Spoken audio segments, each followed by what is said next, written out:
Hello everyone, my name is Milan Popat and in this video I am going to describe fundamental forces in nature. In our experience, force is needed to push, carry or throw objects, deform or break them. We also experience the impact of forces on us, like when a moving object hits us or we are in a merry-go-round. The correct notion of force was arrived at by Isaac Newton in his famous laws of motion.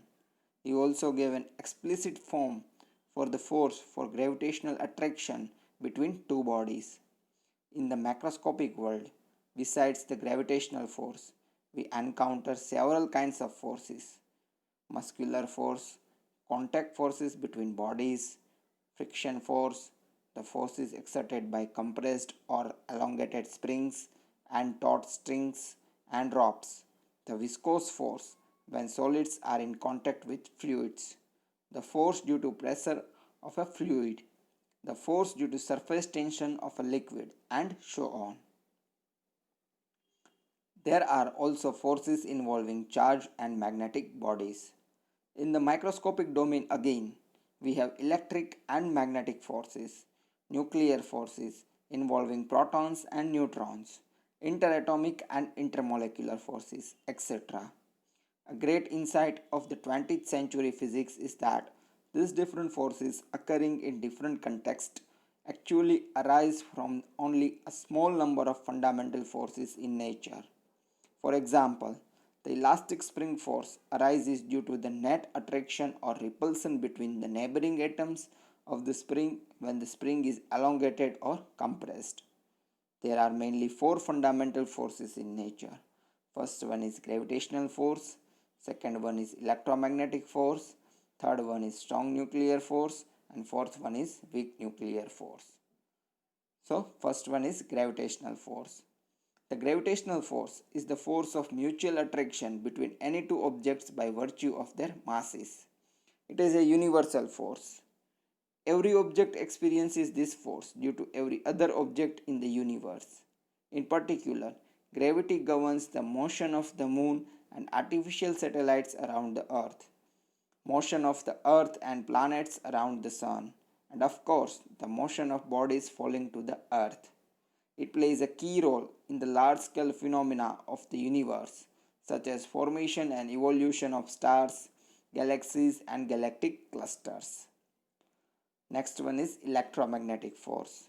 Electromagnetic force is the force between charged particles. In the simpler case, when charges are at rest, the force is given by Coulomb's law. Coulomb's law can be stated as like charges always repel and unlike charges always attract.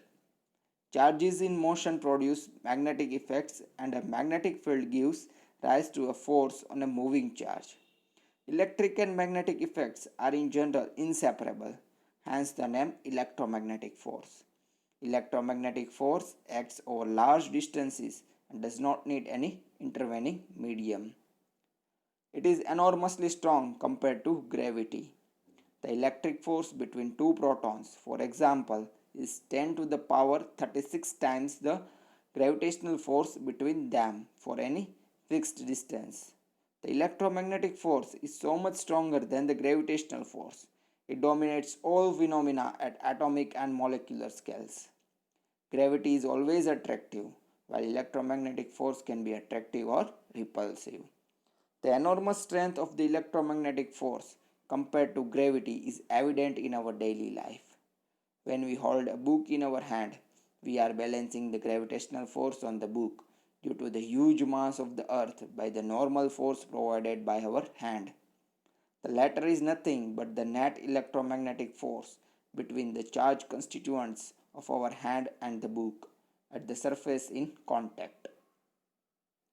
Next one is strong nuclear force. The strong nuclear force binds protons and neutrons in a nucleus. The strong nuclear force is the strongest of all fundamental forces, about 100 times the electromagnetic force in strength. It is charge independent and acts equally between a proton and a proton, a neutron and a neutron, and a proton and a neutron. Its range is, however, extremely small, of about nuclear dimensions, 10 to the power of minus 15 meter. It is responsible for the stability of nuclei. Next one is weak nuclear force.